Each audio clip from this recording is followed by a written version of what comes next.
ప్రియ శ్రోతలు, మీ బైబిళ్ళు తెరవండి. ఈరోజు మన పాఠం ఎఫెసీ పత్రిక 3వ అధ్యాయం 8 నుండి 14వ వచనం వరకు. సావధానంగా వినండి. దేవుడు మన ప్రభు అయిన క్రీస్తు యేసునందు చేసిన నిత్య సంకల్పము చొప్పున పరలోకములో ప్రధానులకు, అధికారులకు సంఘము ద్వారా తన యొక్క నానావిధమైన జ్ఞానము ఇప్పుడు తెలియబడాలని ఉద్దేశించి శోధింపశక్యము కాని క్రీస్తు ఐశ్వర్యమును అన్యజనులలో ప్రకటించడానికి సమస్తము సృష్టించిన దేవుని యందు పూర్వకాలము నుండి మరుగై ఉన్న ఆ మర్మమును గూర్చిన ఏర్పాటు ఎట్టిదో అందరికీ తేటపరచడానికి పరిశుద్ధులందరిలో అత్యల్పుడనైన నాకు ఈ కృపను అనుగ్రహించాడు. ఆయన యందలి విశ్వాసము చేత ధైర్యమును, నిర్భయమైన ప్రవేశమును ఆయనను బట్టి మనకు కలిగి ఉన్నవి. కాబట్టి మీ నిమిత్తమై నాకు వచ్చిన శ్రమలను చూచి మీరు అధైర్యపడవద్దని వేడుకుంటున్నాను. ఇవి మీకు మహిమకరములై ఉన్నవి. ఈ హేతువు చేత పరలోకమందు భూమి మీద ఉన్న ప్రతి కుటుంబము ఏ తండ్రిని బట్టి కుటుంబమని పిలువబడుతున్నదో ఆ తండ్రి ఎదుట నేను మోకాళ్ళుని ప్రార్థిస్తున్నాను. ఇది సంఘయుగం, పరిశుద్ధాత్మయుగం. ఇది దేవుని ఏర్పాటు, వ్యవస్థ, కృపాసువార్త యుగం. యుగయుగాలుగా ఇది మర్మంగా ఉండిపోయింది. దేవుని యందు దాచబడిన సత్యం, దేవుడు సమస్తానికి సృష్టికర్త, దేవుడు మనకు పూర్తిగా బయలుపరచని రహస్య సత్యాలెన్నో ఉన్నాయి. మనం పరలోకానికి వెళ్లే వరకు ఆ రహస్యాలు మనకు కనబడవు, బోధపడవు. మనం అన్వేషిస్తాము, పరిశోధిస్తాము, కాని కొన్ని రహస్యాలు పూర్తిగా మనకు తెలియవు. పరలోకంలో, నిత్యత్వంలో ఎన్నో కొత్త సంగతులు నేర్చుకుంటాము, చూస్తాము, అనుభవిస్తాము. ఈ సృష్టి రహస్యాలు మనకు దేవుడు పూర్తిగా కనపడనీయడు. పరిశోధకులు అడుగడుగునా ఆశ్చర్యపోతారు. మనకు తెలిసింది తక్కువ, తెలుసుకోవలసింది ఎంతో ఎక్కువ. అణుశక్తి, పరమాణు ధార్మిక శక్తి, మన శాస్త్రవేత్తలు వీటిని పూర్తిగా తెలుసుకోగలిగారా? సముద్ర గర్భంలో ముత్యాలు ఎన్ని ఉన్నాయో ఎవరికి తెలుసు, ఎంత తెలుసు? భూగర్భంలోని వింతలు ఎంతవరకు కనుక్కోగలిగాము? దేవుడు బయలుపరిస్తేనే కాని పరిశోధకుల పరిశోధన అంతా వృధా. అలాగే సంఘము ఒక మర్మం, తరతరాల మర్మం. పరిశుద్ధులందరిలో నేను అత్యల్పుడను అంటున్నాడు పౌలు. మర్మాన్ని బయలుపరిచే ఏర్పాటు ఇది. పౌలుకు అపొస్తలిక అధికారమున్నది, కాని అతడు తనను తాను ఎంతో తగ్గించుకున్నాడు. అతనిలో గర్వం మచ్చుకు కూడా కానరాదు. 1 కొరింథీ 15వ అధ్యాయం 9వ వచనం పౌలన్నాడు, నేను అపొస్తలులందరిలో తక్కువ వాణ్ణి, దేవుని సంఘమును హింసించినందున అపొస్తలుడు అనబడడానికి యోగ్యుణ్ణి కాను. 1 తిమోతి 1వ అధ్యాయం 12-13 వచనాలు. పూర్వము దోషకుణ్ణి, హానికరుణ్ణి, అలాంటి నన్ను తన పరిచర్యకు నియమించి నమ్మకమైన వాణ్ణిగా ఎంచినందుకు నన్ను బలపరచిన మన ప్రభువైన క్రీస్తు యేసుకు నేను కృతజ్ఞుణ్ణి. తెలియక అవిశ్వాసము వల్ల చేశాను గనుక కనికరించబడ్డాను. పౌలు జీవితంలో ఒక మహత్తరమైన ఆధ్యాత్మిక విప్లవం ప్రవర్తిల్లింది. అన్యులకు సువార్తను బోధించడానికి ప్రభువు అతన్ని ఏర్పరచుకున్నాడు. శోధింప శక్యము కాని క్రీస్తు ఐశ్వర్యాన్ని అన్యులకు ప్రకటించాడు, వారితో పంచుకున్నాడు. సంఘము ద్వారా దేవుని యొక్క నానావిధమైన జ్ఞానము లోకానికి తెలియాలి. క్రీస్తు ఐశ్వర్యాన్ని అన్యజనులకు కనపరచాలని దేవుని సంకల్పం. ఈ మర్మమును గురించిన ఏర్పాటు ఎలాంటిదో అందరికీ తేటపరచాలి. దీనిని గురించి వాదోపవాదాలు అనవసరం. ఈ మర్మాన్ని బయలుపరిచిన ఏర్పాటును అందరికీ ప్రకటించాలి, తేటగా కనపరచాలి. ఇది అందరి కొరకు ఉద్దేశించబడింది. ఈ మర్మము యొక్క ఉద్దేశమేమిటి? దేవుని నిత్య సంకల్పమిదే. పరలోకములో ప్రధానులు, అధికారులు ఉన్నారు. వారు బుద్ధిజీవులు. వారికి కూడా సంఘము ద్వారా ఈ జ్ఞానము బయలుపరచబడింది. నానావిధములైన దేవజ్ఞానమిది. క్రీస్తు యేసునందలి దేవుని నిత్య సంకల్పమిది. పరలోక ప్రధానులు, అధికారులు కూడా సంఘము ద్వారా దేవుని మహాజ్ఞానం ఎలాంటిదో తెలుసుకుంటారు. మనపై కుమ్మరించబడిన దేవుని ప్రేమను వారు చూస్తారు. ప్రధానులు, అధికారులు అంటే పరలోకమందలి దేవదూతలు. అన్యులమైన మనకు, సంఘమును ఒకప్పుడు హింసించిన పౌలుకు దేవుని ఎదుట ధైర్యము, ఆయన సన్నిధిలోకి నిర్భయమైన ప్రవేశము మనకు కలిగాయి. క్రీస్తునందలి విశ్వాసమును బట్టి మనం ధైర్యంగా ఆయన సన్నిధిలో ప్రవేశించి ప్రార్థించగలుగుతున్నాము. క్రీస్తునందు ఇది మనకు సాధ్యమైంది. పౌలు అంటున్నాడు, మీ నిమిత్తమే నాకు ఈ శ్రమలు వచ్చాయి. మీరు ఈ విషయంలో కంగారు పడకండి. నా శ్రమలు మీకు మహిమకరమైనవి.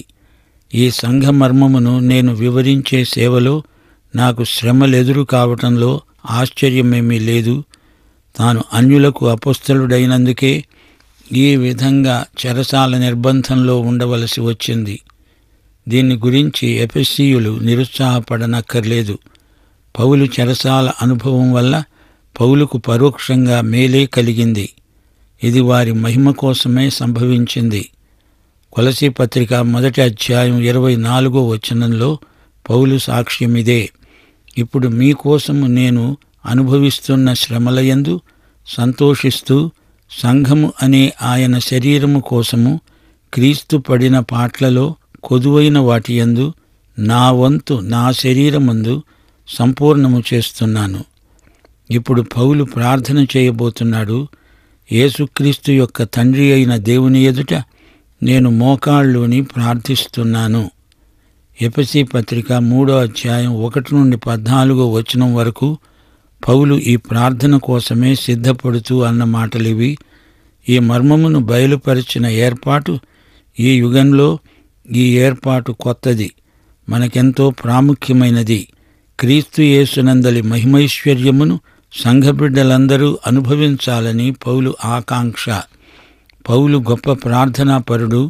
ఈ పత్రికలో ఇది పౌలు చేసిన రెండో ప్రార్థన. సంఘం దేవుడు రచించిన ఒక పద్యం, పరిశుద్ధాత్మ ఆలయం, తరతరాల మర్మం అని చెప్పి పౌలు ఇప్పుడు ప్రార్థన చేయబోతున్నాడు. విశ్వాసుల జీవితాలలో ఈ ప్రాథమిక సత్యాలు ఫలించాలని, ఇవి వారి జీవితంలో భాగమైపోవాలని పౌలు ప్రార్థన. పౌలు మోకాళ్ళుని ప్రార్థిస్తున్నాను అన్నాడు. మన ప్రభువైన యేసుక్రీస్తు యొక్క తండ్రి అయిన దేవుని ఎదుట మోకాళ్ళుని ప్రార్థన చేస్తున్నాను అంటున్నాడు. మోకాళ్ళుని ప్రార్థించే భంగిమ దేవునికి ఎంతో ఇష్టం. బహిరంగంలో వీలు కాకపోతే ఒంటరిగానైనా దేవుని ఎదుట సాష్టాంగపడడం, మోకరిల్లడం మంచి అభ్యాసం. మోకాళ్ల ప్రార్థన భక్తులకు అలవాటే. ఒకానొక రోజున యేసు ఎదుట ప్రతి మోకాలు వంగాల్సి వస్తుంది. అలవాటు లేని వారికి అది ఎంతో కష్టమవుతుంది. దేవునికి వినయ విధేయతలు చూపుతూ ప్రార్థిస్తాము. దేవుడు సృష్టికర్త, ఆయన సృష్టే మనమంతా. మోకరిల్లి ప్రార్థించటం సంఘం ఎల్లప్పుడూ ప్రోత్సహిస్తుంది. అయితే శరీర బలహీనతల వల్ల కొందరు తరచుగా మోకరిల్లలేకపోతున్నారు. అది వేరే సంగతి. ప్రభువు గెత్సెమనే తోటలో చేసిన ప్రార్థన జ్ఞాపకం చేసుకోండి. ఆయన సాష్టాంగపడ్డాడు, తండ్రికి ప్రార్థన చేశాడు. పౌలు యేసుక్రీస్తు నామమున ప్రార్థన చేశాడు. ఎఫెసీ పత్రిక 1 అధ్యాయం 17వ వచనం, మన ప్రభువైన యేసుక్రీస్తు దేవుడు అయిన మహిమాస్వరూపి అయిన తండ్రికి ప్రార్థన చేశాడు. యేసుక్రీస్తు అనే కుమారుని నామమున తండ్రికి ప్రార్థన చేశాడు పౌలు.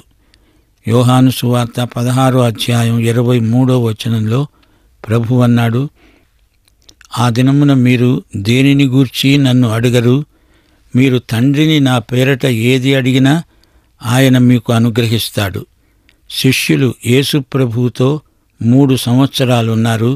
వారు ఆయన ఎదుట చిన్నపిల్లల్లాగే ప్రవర్తించారు. ఏది కావాల్సి వచ్చినా ఆయన్నే నేరుగా అడిగేవారు. ఆయన వెళ్ళిపోయే ఘడియ వచ్చింది. అప్పుడు వారు ఆయనను ఏదీ అడగలేరు. వారు తండ్రినే వేడుకోవాలి. యేసు నామమున తండ్రిని అడగాలి. ఎందుకు ప్రభువు అలా చెప్పాడంటారు? నీవు నేను ఈ రోజున నేరుగా యేసుకు ప్రార్థన చేస్తామనుకో, మనం యేసు మధ్యవర్తిత్వ పరిచర్యను వాడుకోలేని వారమవుతాము. దేవునికి మనకు మధ్యవర్తి యేసే. ఆయన మన ప్రార్థనలను తండ్రికి నివేదిస్తాడు. యేసు నామమున అంటే యేసు నీ ప్రార్థనను తీసుకొని అది తన ప్రార్థనే అయినట్లు తండ్రికి అప్పగిస్తున్నాడు. శ్రోతలు, ప్రార్థన జీవితంలో మనమెంతో జాగ్రత్తగా ఉండాలి. ప్రార్థనలో చెప్పిందే చెప్పడం, ఊరికే పురస్చరణ చేయడం దేవునికి ఇష్టం లేదు. అన్యప్రజలు తిరిగి తిరిగి చెప్తారు, వ్యర్థంగా మాటలను ఉచ్చరిస్తారు. మనం ప్రార్థనలో దేవ చైతన్యం కలిగి మరీ ప్రార్థన చెయ్యాలి. గమనించారా? పౌలు ప్రార్థనలు బహు క్లుప్తంగా ఉంటాయి. ఎఫెసీ పత్రికలో, ఫిలిప్పీ పత్రికలో పౌలు చేసిన ప్రార్థనలు సంక్షిప్తంగా ఉన్నాయి. బైబిలులోని ప్రార్థనలన్నీ అలాగే ఉన్నాయి. కొండమీది ప్రసంగంలో ప్రభువు ప్రార్థన వేషధారణను గద్దించాడు. అన్యుల్లాగా వ్యర్థంగా మాటలు అతిగా పలకవద్దు, దానివల్ల అధిక ప్రయోజనం ఉంటుందని అన్యుల తప్పు అభిప్రాయం. మోషే తన ప్రజలైన ఇశ్రాయేలీయుల పక్షముగా చేసిన ప్రార్థనంతా 3 వచనాలు. కర్మేలు పర్వతం మీద ఏలియాను చూడండి. బయలు ప్రవక్తలను ఎదిరించి తానొక్కడే ధైర్యంగా దేవుని పక్షాన నిలిచాడు. గొప్ప ప్రార్థన చేశాడు. కాని అది ఒకే ఒక్క వచనం. నెహెమ్యా చిన్న చిన్న ప్రార్థనల మొత్తం 7 వచనాల్లో ఉంది. యోహాను సువార్త 17వ అధ్యాయంలో యేసు ప్రభువు చేసిన ప్రార్థన అంతా మనము 3 నిమిషాలలో చదివి ముగించగలం. మత్తయి సువార్త 14వ అధ్యాయం 30వ వచనంలో పేతురు ప్రార్థన 2 మాటలు, ప్రభువా రక్షించు, అంతే. గలిలయ సముద్రంలో మునిగిపోతూ పేతురు చేసిన ఆక్రందనే ప్రార్థన. ప్రభువు ఆ ప్రార్థనకు వెంటనే జవాబిచ్చాడు. అతన్ని లేవనెత్తాడు. అతడు దీర్ఘ ప్రార్థన మొదలెడితే ఉపోద్ఘాతంలోనే సముద్రం అడుగుకు వెళ్ళిపోయేవాడు. ప్రార్థన అర్థవంతంగా, క్లుప్తంగా ఉండాలి. నీతిమంతుని ప్రార్థన మనఃపూర్వకమైనదై బహుబలము గలదై ఉంటుంది. దేవునికి స్తోత్రం. శ్రోతలు వింటున్నారా? పౌలుకు 2 విధాల ఆశీర్వాదం ప్రాప్తించింది. దేవుని మర్మం అతనికి బయలుపరచబడింది. అందరూ జాతి వివక్షత లేకుండా దేవుని ప్రేమయందు ఒకటిగా సమకూర్చబడుతున్నారు. ఈ రహస్య సత్యం పౌలు ద్వారానే వెల్లడి చేయబడింది. అన్యులకు ఈ సత్యాన్ని బోధించడానికి దేవుడు పౌలును సాధనంగా ఏర్పరచుకున్నాడు. దేవుని కృప ఈ విధంగా పౌలు ద్వారా అన్యులకు అందించబడింది. ఈ ఆధిక్యత చైతన్యం వల్ల పౌలుకు గర్వమేమీ కలగలేదు. పౌలు మహాసాత్వికుడైపోయాడు. వినయ విధేయతలు పౌలులో మరీ ఎక్కువ కాజొచ్చాయి. ఇంత గొప్ప ఆధిక్యం అల్పుడైన తనకు ప్రాప్తించడం పౌలుకెంతో ఆశ్చర్యం గొలిపింది. దేవుని భక్తులలో అల్పుణ్ణి నేను అంటూ పౌలు సాక్ష్యం ఇవ్వడం విశేషం. దేవుని సందేశం మనం ప్రకటిస్తాము. యేసుక్రీస్తు నామమున మనమేదైనా ఘనకార్యం చేస్తాము. అదే సమయంలో మనకు దేవుని కృప జ్ఞాపకం రావాలి.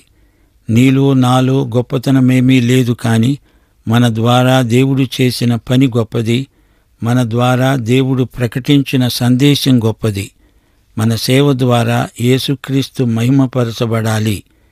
నీకు పేరు ప్రఖ్యాతులు రావాలని బోధించకు. ప్రజలకు యేసు కనపడాలి. ఆయన మాటలు వినపడాలి. బోధకుడి పేరు కాదు, యేసు నామము మహిమపరచబడాలి. శ్రోతలు, పౌలులాగా మనం తగ్గాలి, ప్రభువును పైకెత్తాలి. బాప్తిస్మమిచ్చిన యోహాను అన్నాడు, నేను తగ్గాలి, యేసు హెచ్చాలి. దేవుని నిత్య ప్రణాళిక, దేవుని జ్ఞానం, ఈ 2 ఎంత ప్రాముఖ్యమైనవో పౌలు వివరిస్తున్నాడు. క్రీస్తునందు సమస్త మానవులను ఒకటిగా సమకూర్చడం దేవుని అనాది సంకల్పం. యూదులు అంగీకరించలేదు గనుక అన్యులకు సువార్త ప్రకటించబడింది అనేది సరైన ఆలోచన కాదు. అన్యుల రక్షణ దేవుని నిత్య ప్రణాళికలో భాగమని మనం గ్రహించాలి. అందరినీ ఆయన ప్రేమ పరిధిలోకి తేవాలని దేవుని నిత్య సంకల్పం. నానావిధమైన దేవుని జ్ఞానాన్ని పౌలు ఈ సందర్భంలో పేర్కొన్నాడు. అనగా దేవుని కృప బహుముఖమైనది, అనేక రంగుల చిత్రం. జీవితంలోని వివిధ సంఘటనలకు సరిపోయేది అని అర్థం. వెలుగు, చీకటి, కాంతి, నీడ అన్నిటికీ సరిపడే దేవుని కృప, దేవుని జ్ఞానము బహుళార్థ సాధకం. క్రీస్తులోనికి మనకు నిరభ్యంతర ప్రవేశమున్నది. ధైర్యంగా, నిర్భయంగా ఆయనలోకి రాగలం, ప్రార్థించగలం. క్రీస్తునందు, క్రీస్తు ద్వారా తండ్రి వద్దకు స్వేచ్ఛగా రాగలం. తండ్రి వద్దకు క్రీస్తే మనకు తెరువబడిన ద్వారం. పౌలు చెరసాలలో ఉన్నాడని ఎవ్వరూ నిరుత్సాహపడనక్కర్లేదు. తమ నాయకుడు చెరసాలలో ఉన్నందున అన్యులకు సువార్త ప్రకటించటం ఎలాగా అని కంగారు పడకండి. నేను పడే శ్రమలు, నేను అనుభవించే హింసలు మీకు మహిమకరం. నాకు పరోక్షంగా ఈ శ్రమలు ఆశీర్వాదాలే అవుతాయి అని పౌలు విశ్వాసులను ధైర్యపరుస్తున్నాడు. మొదటి వచనంలోనే పౌలు ఈ మాట అన్నాడు: అన్యజనులైన మీ నిమిత్తము క్రీస్తు యేసు యొక్క ఖైదీనైన నేను. అన్యజనుల కోసమే పౌలు చెరసాల శిక్ష అనుభవిస్తున్నాడు. పౌలు క్రీస్తు ఖైదీ. అపొస్తల కార్యములు 22వ అధ్యాయం 21వ వచనం. ప్రభువు పౌలుతో అన్నాడు, వెళ్ళు, నేను దూరముగా అన్యజనుల వద్దకు నిన్ను పంపుతాను. యూదేతరులకు అనగా అన్యులకు సువార్త ప్రకటించడానికి ప్రభువు పౌలును ప్రత్యేకించాడు. యూదులకు, అన్యులకు పౌలు సంఘ మర్మమును, ఈ పవిత్ర సత్యాన్ని బోధించవలసి ఉంది. విశ్వాసముంచిన యూదులు, అన్యులు క్రీస్తునందు ఒక నూతన పురుషుడవుతున్నారు. ఈ ఆధ్యాత్మిక మహదైశ్వర్యాన్ని అందరూ సమానంగా పంచుకుంటారు. ఆయన సంఘాన్ని నిర్మిస్తున్నాడు. ఈ కట్టడాన్ని ప్రభువు చక్కగా అమర్చి మరీ కడుతున్నాడు. ఆయనతో మనం సహనిర్మాతలం. నేను సువార్తకు పరిచారకుణ్ణి అంటే ఇది దేవుడు నాకు అనుగ్రహించిన కృపావరం అంటున్నాడు పౌలు. ఆయన సేవ కృపావరం. దేవుడు తన శక్తిని బట్టి తన చేత ఇంత సేవ చేయించడం జరిగింది. నేను అత్యల్పుణ్ణి అని పౌలు తనను తగ్గించుకున్నాడు. సాత్వికులు ధన్యులు, వారు భూలోకమును స్వతంత్రించుకుంటారు అని ప్రభువు కొండమీది ప్రసంగంలో చెప్పాడు. కొందరికి స్వాతిశయం ఎక్కువ. అహంభావం ఆధ్యాత్మిక జీవితాన్ని భ్రష్టు పట్టిస్తుంది. తమ భక్తిని ఇతరులతో పోల్చి చూచుకొని తమకు ఎక్కువ భక్తి ఉందని ఊహించుకొని గర్విస్తారు. తమ పాపం మాత్రం ఇతరులతో పోల్చుకున్నప్పుడు తక్కువ అనిపిస్తుంది. పరిసయ్యుడు సుంకరితో పోల్చుకున్నప్పుడు తాను గొప్ప నీతిమంతుడనిపించింది. అయితే ఈ రోజున మనలో కొందరు తమను తాము పరిసయ్యుడితో పోల్చుకొని అతని కంటే మేమే మేలు అనుకునేవారు ఉన్నారు. సువార్తను తృణీకరించకండి. ఇది అపార ఐశ్వర్యం. దేవుడు కొందరిని సంఘం ఉనికిలోకి రాకముందే రక్షించాడు. కొందరిని సంఘం ఎత్తబడిన తరువాత కూడా రక్షిస్తాడు. అందరూ కలిసి దేవుని కుటుంబమవుతారు. పరలోకములో భూమి మీద ఉన్న ప్రతి కుటుంబము ఆ తండ్రిని బట్టే కుటుంబము అని పిలువబడుతున్నది. ఆ తండ్రి ఎదట పౌలు మోకరిల్లి ప్రార్థిస్తున్నాడు. ఆ మాటకొస్తే పరలోక దూతలు కూడా ఆయన కుటుంబంలో భాగమే. దేవుడు మన తండ్రి. కుటుంబం అనే భావన తండ్రిని బట్టే కలిగింది. తండ్రి, కుమార, పరిశుద్ధాత్మలు ఒక కుటుంబ భావన. ప్రభువు ఆరోహణమై వెళ్ళిపోతూ, నా తండ్రి ఇంట అనేక నివాసాలున్నాయి, మీకు భవనాలు సిద్ధం చేస్తాను, ఆయన మన తండ్రి అన్నాడు. ఆయన యేసును బట్టి మన తండ్రి, యేసుని బట్టే మన దేవుడయ్యాడు. ఇంతకు పౌలు ప్రార్థన ఏది? ప్రార్థనాంశాలు ఏవి? వచ్చే పాఠంలో పరిశీలిద్దాము. శ్రోతలు మర్చిపోకండి. పూర్వకాలము నుండి మరుగై ఉన్న మర్మమును గూర్చిన ఏర్పాటు. ఇది దేవుడు పౌలుకు అప్పగించిన గృహ నిర్వాహకత్వమే. నమ్మదగిన దేవునికి మనం నమ్మకమైన గృహ నిర్వాహకులం. శ్రమలు దైవసేవకులకు ఆధ్యాత్మిక పరిశ్రమలు. ఇంతా చెప్పాక శ్రోత, నిన్నొక ప్రశ్న అడగాలి. యేసుక్రీస్తును స్వకీయ రక్షకుడుగా ఎరుగుదువా? అయితే నీవు నీ తండ్రి అయిన దేవునికి క్రీస్తుతో సహవారసుడివి గనుక ఈ పాఠమంతా నీకోసమే. పాఠం ఇంతటితో సమాప్తం. ప్రభువైన యేసుక్రీస్తు వారి దివ్యకృప, తండ్రి అయిన దేవుని పరమ ప్రేమ, పరిశుద్ధాత్మ యొక్క అన్యోన్య సహవాసము, సమాధానము మనకందరికీ నిత్యత్వము పర్యంతము తోడై ఉండునుగాక. ఆమేన్.